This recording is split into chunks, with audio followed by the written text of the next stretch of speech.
Bismillahirrahmanirrahim. Saya Ihsan Zakian akan melanjutkan presentasi Modern Labor Economics, Theory and Public Policy, Chapter 3, The Demand for Labor, setelah pemateri sebelumnya Ibu Sri Suharti dan Ibu Nur Hayati. Penerapan kebijakan pengaruh pasar tenaga kerja terhadap pajak penggajian dan subsidi upah pengusaha. Siapa yang menanggung beban pajak penggajian? Dan berikutnya kita akan bahas shifting kurva permintaan. Siapa yang menanggung beban pajak penggajian? Pajak gaji mengharuskan pengusaha membayar persentase tertentu kepada pemerintah atas penghasilan karyawan mereka, seringkali hingga jumlah yang maksimum. Pajak ini akan digunakan oleh pemerintah untuk mengatasi pengangguran, asuransi serta program pensiun, jaminan sosial untuk orang-orang yang cacat, Medicare. Ini salah satu contoh yang sering kita lihat sehari-hari. Peningkatan pajak yang tinggi yang ditarik atau dipungut kepada tenaga kerja akan meningkatkan biaya penyewaan tenaga kerja. Atau mungkin hal ini diharapkan untuk mengurangi permintaan tenaga kerja. Sebaliknya, jika pemerintah mensubsidi upah yang dibayarkan oleh pengusaha, maka permintaan pekerja akan semakin meningkat. Subsidi upah untuk kelompok-kelompok yang kurang beruntung, seperti masyarakat miskin, ini diusulkan sebagai cara untuk meningkatkan lapangan kerja. Baiklah, sekarang kita lihat gambar 3.4.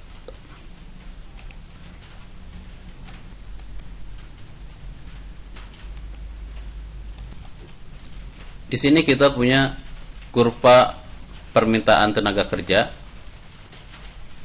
yang D0, dan kita punya kurva penawaran tenaga kerja yaitu S0.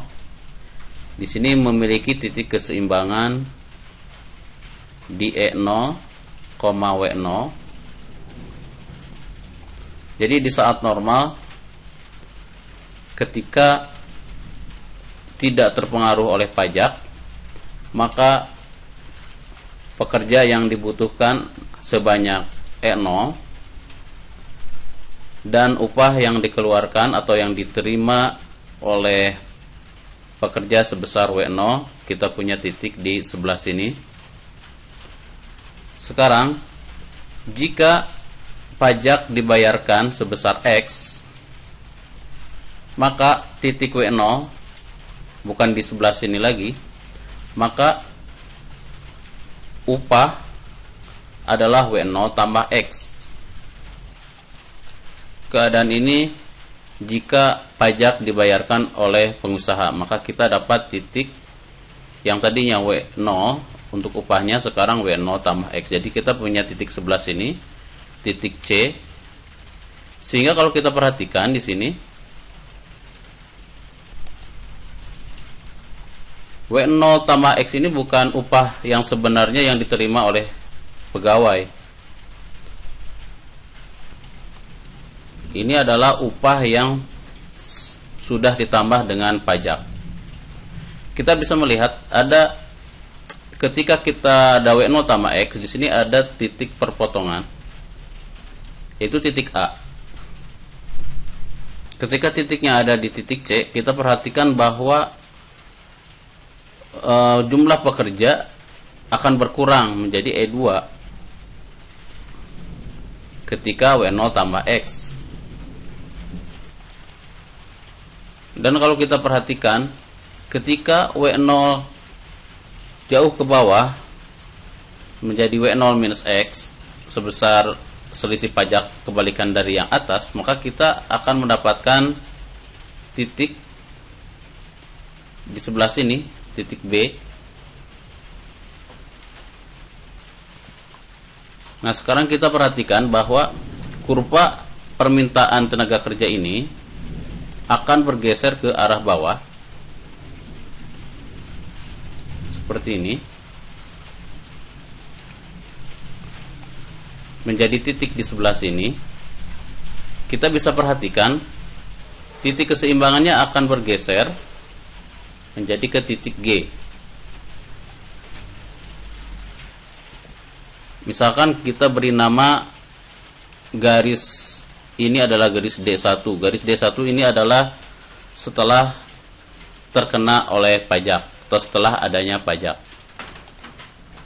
Kita dapat perhatikan karena titik keseimbangan ini berubah, maka kita bisa melihat jumlah tenaga kerja yang asalnya E0 sekarang berubah, menyesuaikan diri, dipaksa atau secara terpaksa untuk memenuhi keseimbangan, maka E0 ini akan menuju ke E1. Dan juga kita bisa perhatikan bahwa asalnya gaji atau upah yang diterima sebesar W0 sekarang akan bergeser menjadi W, lebih rendah dari sebelumnya. Ya, jadi akibat adanya pajak, maka pertama akan menggeser grafik permintaan tenaga kerja bergerak ke arah bawah, sehingga menyebabkan jumlah pekerja semakin berkurang dan upah semakin berkurang. Dapat kita perhatikan ketika W turun menjadi W1 atau W, maka ini artinya gaji yang didapatkan atau upah yang didapatkan oleh pekerja semakin berkurang. Ini menandakan bahwa dengan adanya pajak, maka selain pengusaha yang mendapat beban pajak tadi sebesar X, maka sebetulnya pekerja juga menanggung beban pajak dengan salah satunya adalah turunnya pendapatan mereka dan turunnya level pekerjaan mereka.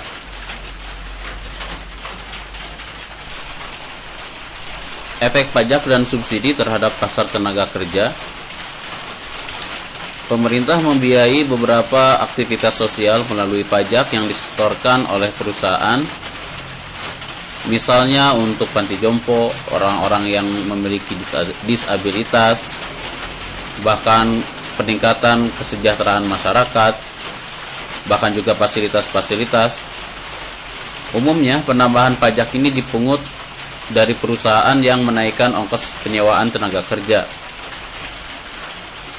mungkin dengan tujuan bisa mengurangi permintaan tenaga kerja.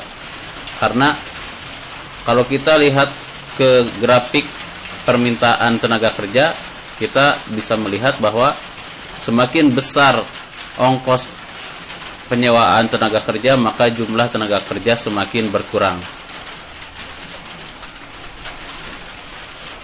Kebalikan, jika pemerintah mensubsidi upah tenaga kerja, maka permintaan tenaga kerja semakin meningkat. Subsidi upah ini kadang digunakan untuk meningkatkan jumlah tenaga kerja. Siapakah yang menanggung beban pajak? Tadi kita sudah melihat dari kurva bahwa yang menanggung beban pajak kedua-duanya, yaitu dari sisi pengusaha dan dari sisi karyawan. Dari sisi pengusaha melakukan pengeluaran, dan dampaknya dari sisi pekerja, maka pekerja akan mendapatkan pendapatan yang berkurang. Ya, jika kita perhatikan lagi tadi, jika atau akibat adanya pajak, maka tadi grafiknya berpindah ke bawah, grafik permintaannya berpindah ke bawah sehingga menjadi titik G. Di sini menyebabkan pendapatannya, upahnya berkurang menjadi W1, dan jumlah tenaga kerja akan berkurang dari E0 menjadi E1. Ini bisa terjadi seperti ini. Tapi kalau kita dapatkan kurva yang supply ini vertikal, maka upah besar ataupun kecil tidak akan mempengaruhi jumlah pekerja. Anda bisa lihat jika W0 mau minus X atau tambah X, maka jumlah pekerja akan selalu tetap. Efek kurva suplai tenaga kerja. Kurva suplai tenaga kerja sensitif terhadap efek upah. Kebanyakan pemungutan pajak akan mempengaruhi upah dengan efek jangka pendek pada sisi pekerja. Sekarang kita lihat subsidi. Subsidi pekerja sebagai alat untuk membantu orang miskin. Subsidi merupakan kebalikan dari pajak. Kurva permintaan tenaga akibat subsidi akan bergeser ke atas. Berikut kita lihat grafiknya. Kalau tadi akibat pajak D0 bergerak ke bawah, sekarang akibat subsidi ini akan bergeser ke atas menjadi D2. Kita perhatikan asalnya titik keseimbangannya di jumlah pekerjanya E0 sekarang menjadi lebih besar atau lebih banyak E0-nya, pekerja menjadi lebih banyak. Dan asalnya upahnya sebesar W0, upah yang diterima oleh pekerja. Sekarang upah yang diterima oleh pekerja menjadi lebih besar daripada W0. Jadi adanya subsidi akan mengurangi jumlah tenaga kerja dan akan meningkatkan upah tenaga kerja. Subsidi tidak hanya dalam bentuk uang kas, bisa jadi dalam bentuk kredit pajak. Kredit pajak ini memiliki efek mengurangi biaya penyewaan tenaga kerja. Dan subsidi bisa dilakukan secara umum atau secara selektif. Secara selektif misalnya kita memberikan subsidi kepada pekerja-pekerja yang di bawah garis kemiskinan, atau bahkan memberikan subsidi kepada pekerja-pekerja yang memiliki kinerja yang sangat tinggi. Demikian presentasi yang dapat saya sampaikan. Mohon maaf atas segala kesalahan dan terima kasih.